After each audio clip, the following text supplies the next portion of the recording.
Olá, povo abençoado de Deus, tudo bem com vocês? Eu me chamo Eduardo Nassif, sou ministro da Palavra de Deus e estou aqui para levar vocês a ter mais um momento com Deus. Não esqueçam de se inscrever no canal para vocês receberem diariamente as mensagens. Que a palavra de hoje possa entrar no seu coração e abençoe sua vida. Apocalipse capítulo 1, versículos 5 e 6 na Bíblia Almeida Corrigida. E da parte de Jesus Cristo, que é a fiel testemunha, o primogênito dos mortos e o príncipe dos reis da terra, aquele que nos ama e em seu sangue nos lavou dos nossos pecados, e nos fez reis e sacerdotes para Deus e seu Pai, a Ele glória e poder para todo sempre. Amém. Você já recebeu Jesus como Senhor de sua vida? Então, você já foi lavado pelo sangue de Jesus e Ele já perdoou todos os seus pecados. E se Ele já te perdoou, você está livre de culpas, livre para poder parar de se sentir uma pessoa derrotada. Tem pessoas que ficam com um sentimento de derrota tão grande dentro delas que acabam sendo até pessoas infelizes, pessoas em que sua vida não vão para frente.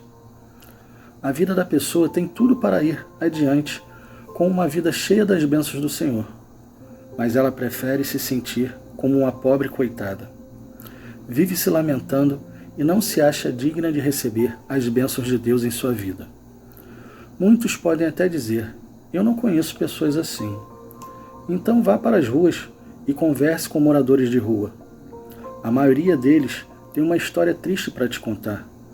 Muitos, se você falar de Jesus, até conhecem a palavra e se lamentam porque caíram no pecado, mas não se acham mais dignos de voltar para Jesus. O diabo destruiu completamente a vida dessas pessoas. O coração delas não consegue mais se abrir e elas acabaram perdendo a alegria da salvação. Este versículo de Apocalipse nos mostra que Deus nos fez reis e sacerdotes. Um rei, dentro de uma nação, tem a função de reinar e governar o povo, instruir o povo. Um rei não é escolhido por ser uma pessoa fraca ou derrotada, não é verdade? Um rei, quando é escolhido porque tem a capacidade para estar onde está. Tem características de uma pessoa forte, é um líder. O povo, quando elegia alguém como rei, na época de Saul e de Davi, eles elegiam pelo grau de capacidade de liderança, pela capacidade de guerrear. Eles escolhiam um guerreiro forte e não fraco para os liderar. Imaginem se eles colocassem um rei que não sabia lutar e nem tinha estratégias contra os inimigos. Naquela época, existiam muitas batalhas, e os reis normalmente tinham filhos e os treinavam para na sua morte o substituir. Os reis entravam na batalha. Hoje, o sistema de monarquia passa de geração para geração, igual naquela época, mas não existem guerras como antes existia. A guerra que existe hoje entre nações é política e econômica. Não há mais um confronto direto por território. Mas ainda enfrentamos uma batalha que desde aquela época existe e não parou em nenhum momento.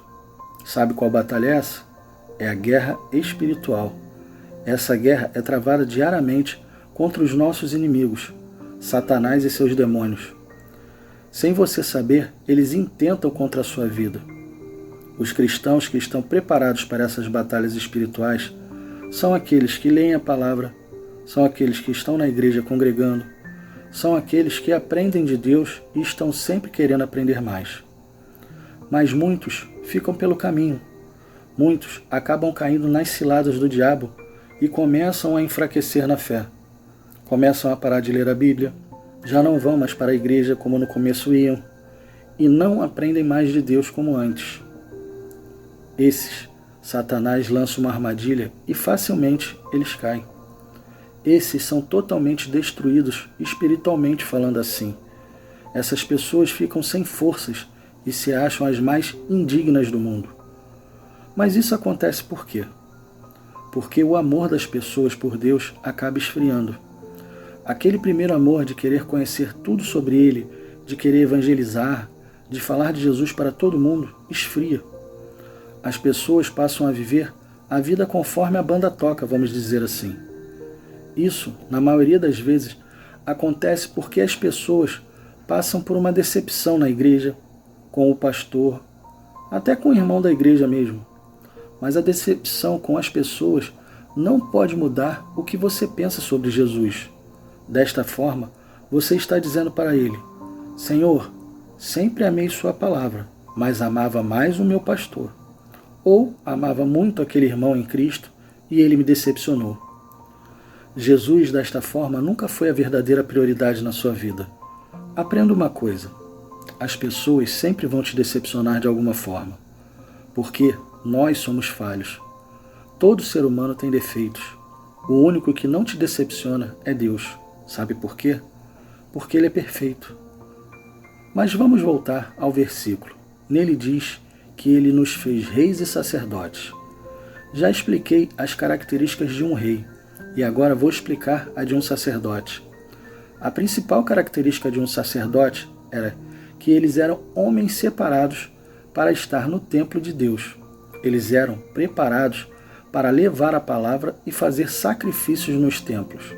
Eles eram autoridades religiosas. Agora vamos trazer tudo isso para os dias atuais e discernir espiritualmente o que Deus está querendo nos mostrar. Quando Ele diz que nos fez reis, Ele está dizendo: eu não te dei um espírito fraco, eu te dei um espírito de um líder e de um vencedor, de um guerreiro, e não é para você ficar ou se sentir um derrotado. Eu também te constituí sacerdote, e como sacerdote, você foi escolhido para levar minha palavra e ter autoridade sobre as hostes espirituais demoníacas que tentam te atacar e atacar sua família.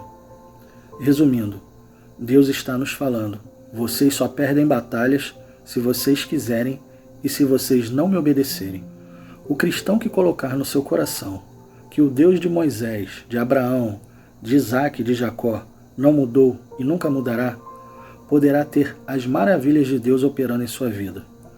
Muitos vão dizer: falar é muito fácil, mas na prática é bem diferente. Digo a vocês que não é. Pergunto uma coisa agora para vocês. Vocês acham que um pastor, um obreiro, um evangelista, uma pessoa que faz a obra, tem as mesmas lutas que um membro que só vai à igreja aos domingos? Todas as pessoas têm batalhas, mas o inferno se levanta muito mais contra aqueles que pregam o evangelho. A nossa luta é constante.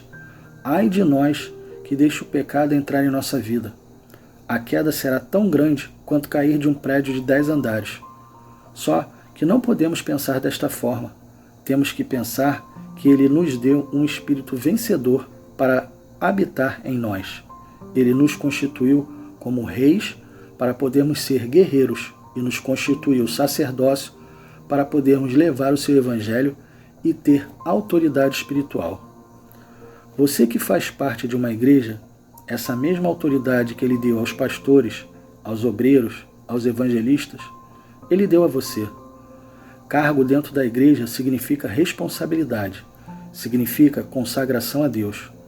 Mas vocês, membros, têm a mesma autoridade espiritual e têm o mesmo espírito vencedor habitando em vocês.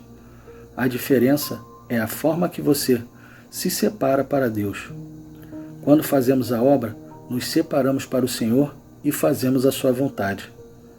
Coloque uma coisa no seu coração. Se você se separar para Deus, se fortalecer, viver longe do pecado, saiba que os milagres de Deus estão à sua disposição. Basta você colocar a sua fé em ação. Você é um rei e um sacerdote de Deus. Feche os seus olhos e vamos orar. Pai, em nome do Senhor Jesus Cristo, nos colocamos diante da sua santa presença e agradecemos ao Senhor por mais esta palavra. Hoje o Senhor nos ensinou que nos constituiu reis e sacerdotes e nos mostrou que através disso nós temos um espírito guerreiro e não derrotado. Mostrou também que temos autoridade sobre as hostes espirituais. Sabemos, Senhor, que a nossa luta é constante e ela é travada diariamente no campo de batalha espiritual. Por isso, precisamos sempre estar fortes e firmes, vivendo longe do pecado, não dando brechas para Satanás e seus demônios, e a cada dia nos fortalecendo. Queremos sim guerrear e perseguir os nossos inimigos até que possamos alcançá-los, para podermos destruí-los. Declaramos que o Espírito que habita em nós é mais que vencedor e não perde batalhas, e é por isso que na autoridade que nos é concedida, através do nome do Senhor Jesus, nós amarramos, repreendemos toda obra maligna que queira se levantar contra nós e contra os nossos familiares. Não aceitamos nada que é do diabo em nossas vidas. Bata em retirada, pegue todo o seu mal e saia das nossas vidas em nome do Senhor Jesus. Amém, e assim seja. Bom, pessoal, espero que tenham gostado da mensagem e se gostaram, compartilhe com seus amigos e familiares para que eles possam receber as mensagens diariamente. Deus abençoe a todos vocês e não esqueçam, amanhã teremos mais.